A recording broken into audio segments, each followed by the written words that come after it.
whenever we open our eyes, we never see what's there.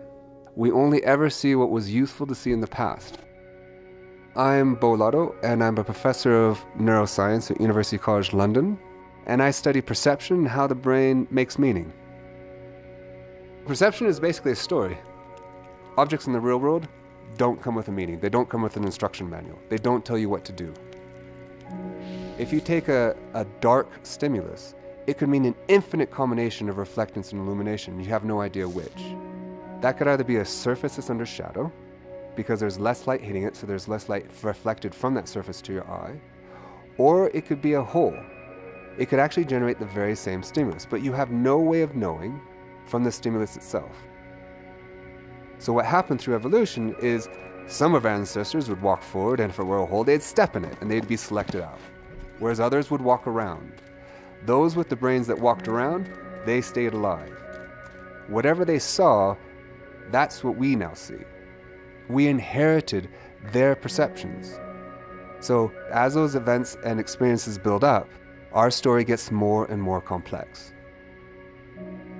Now these stories can have two bases. Either they are things that literally happened.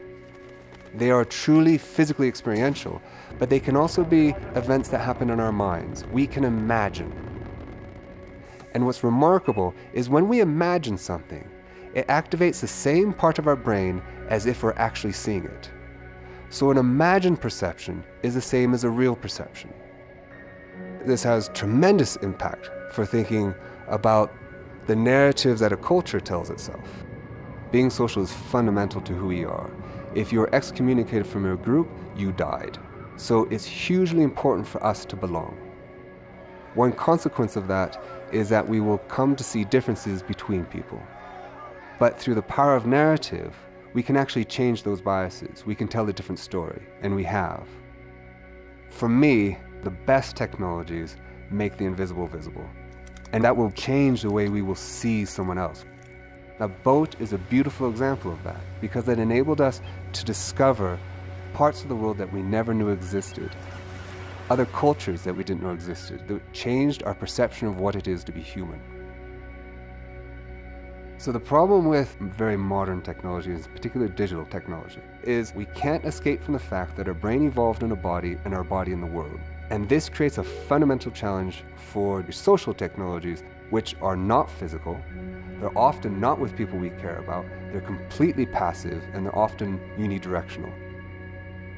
So in my view, the future of technology is not to replace what the physical world is, because we'll never be able to do that effectively. Your brain will never be able to step outside its millions of years of evolution. The future is what I call being in the space between. Putting the digital world out into the real world, where it augments that world. It augments our experience with the world. Imagine walking into a room and not just seeing the architecture and design of that space, but seeing the experiences that happen to that space.